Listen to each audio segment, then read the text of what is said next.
Hey, welcome back, Visions fans. Ready Player Will here. Today's just kind of like a quick announcement video slash a suggestion, if you will.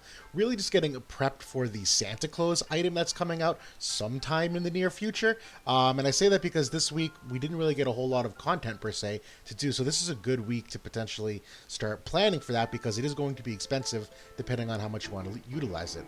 And we'll get into why and how and all of the above. So that being said, like, what's running this week? So it's the Final Fantasy X event, but it's like the third or fourth week in a row it's been going on. The 2B event, it's the second week, and that's going to go on for like another week or two. I don't know the exact dates, but the point is this is nothing new.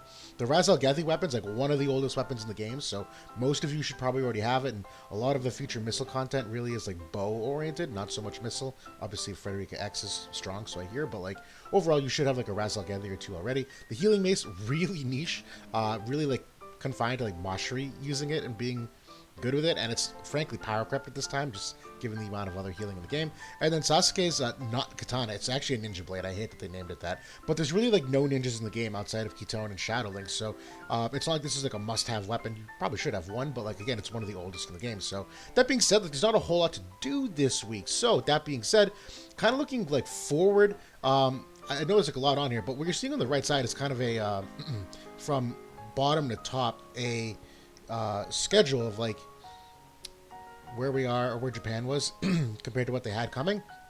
And just kind of where you can see, like, there was a Final Fantasy X event. They had some X jobs released, and again, they were in December, so it's a little bit different for us how we get those things. They had the Nier drop, then King Mont comes out soon, and some other units, and then Black Rosalina. Long story short, is like mixed in all of this.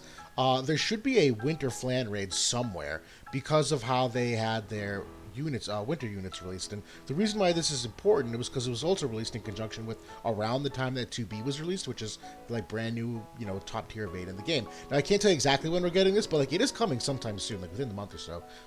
I mean, if I'm wrong, that's crazy. It should be sooner than that, but we should expect it. That being said, what is a drop? It's a really incredible evade cloth that you're going to need. So what's my suggestion for this week?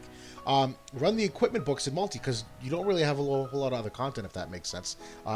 Multi, they have double the drops, in case you didn't know. That's why I recommend it. And although it's not an armor week, it's gloves, accessory, and swords. That being said, gloves, you really only need one of them. Like, the only unit who uses gloves in the game is Garvel. Technically, the Valentine's unit that comes out, and we don't even know if we're getting her and when. It's probably not for a while, to be honest. So no one uses gloves. So like, you don't need like 1,000 gloves at this time. And if you did, you get Garvel, you probably already farmed this anyway. The accessory, we had the Tidus accessory recently in the that Final Fantasy X event, so you're probably not going to need like thousands of accessory books in the short-term future, because they usually try to stagger the UR types that get released. So we obviously got a bunch of presents as well, so we should have a glut of books already anyway. And then the same thing for swords. There's been no recent swords, so you should have like accumulated some books like just over the course of playing if you're a semi-veteran at least. But I will say, though, there is a Flame Tongue sword coming out with King Mod, so, don't spend all of them. But the long story short is, like, farm the hell out of this, get double drops for all of it, and you could probably afford to convert a fair amount of it just to kind of, like, chip it away, because it's going to be an immense amount of armor books. We'll get to, how many exactly. I really just wanted to emphasize, though, the difference and the importance in getting this equipment. So right now, any evade unit in the game that you're running, the thing about evade units is that you really should optimize them to be like as max evade as possible. Because at any time they get hit, the whole freaking strategy is just gone. So it's one of the few things in the game where you really do have to invest in like the absolute top, not average, like above average stuff. So right now, and quite for some time, the Sage's Hat has been the best item to equip. And long story short, it gives them 19 evade on the dodge build, which you would have. I don't know anyone else that has any other build.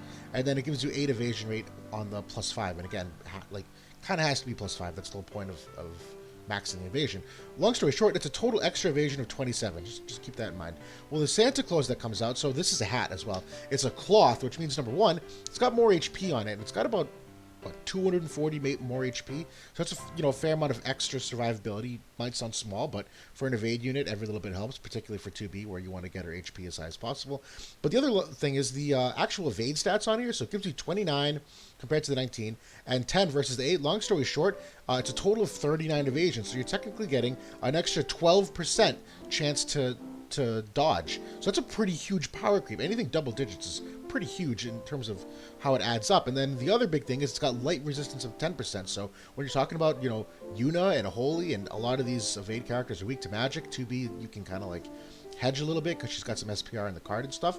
10% light resist is going to like kind of chip away at what Holy does. So this is overall like a direct power creep of what the Sage hat has to offer. And I say that because you can only equip a hat or a cloth. You can't do both. So they count as the same except, slot. So in that respect, since you can only do one of them, like Santa Claus is objectively better in like literally almost everything. The defense, the SPR, all of it. So you need it if you're going to be running 2B at any top of the game, or really any evade unit at the top of the game. So what you need to craft it, this is the current crafting recipes, or the quantities for +5. The armor books, per usual, like for every UR that's in a raid, 1,725 books. That's what you need to craft one. And here's the thing, with 2B in particular, probably not going to be unheard of to run, more than one evade unit, particularly if you're doing like Halloween Leela aside her, where, kind of get that healer, they give each other wind HP and attack up and stuff. That being said, you're going to need 2. So if you're doing 2 of them, you need 3,450 books. That's an insane amount of books. Again, that's only if you're doing both of them or 2 evade units, but still, like, this is a direct power creep to the item. Like, if you're going to be running evade, you kind of have to be near the top. Now, that being said, the raid only has 100 crafting recipes, so you can only do 1 during the week of the raid. That being said, you can obviously stock up ahead of time and buy enough recipes so that when the next raid comes, and it shouldn't be that much longer after, to be honest, because when King Mont drops, the Icebird was around that time with him. So we will be getting 2 raids sometime in the near future. It's the Winterflan and the Icebird, so you will probably get it, a second one of these relatively quickly in the short term. So you might as well do as much as you can now, given that we have a really slow week overall. And they definitely need this. And what this slide, this is just a stat slide for whoever wants it. This is the accuracy chart right now in terms of total innate accuracy and total accuracy passives. The highlighted characters are everyone that's been released in the past 6 months. Long story short, there's been an immense amount of accuracy power creep in the game, and not a ton of evasion equipment power creep whatsoever to compensate. So this is a really necessary adjustment for that. And the best evade units are, or formerly best evade units, are still pending their X jobs. So Venera, Night of Ruin Stern, Ketone, Lastwell, Halloween Leela, all of them in global still are pending their X jobs. So they're kind of behind the curve in terms of how much they can evade compared to what the accuracy is. So if you're going to use them at all in any kind of evade situation in the near term future, you're going to need the Santa Claus to give yourself the best chance possible. So that's it. I just wanted to take this moment to kind of make that quick announcement because it's a slow week and kind of shed some enlightenment as to the future schedule and what to prep for and just how good this is and how necessary it is. But that's it. So enjoy the week off otherwise if you're not doing much, and talk to y'all soon.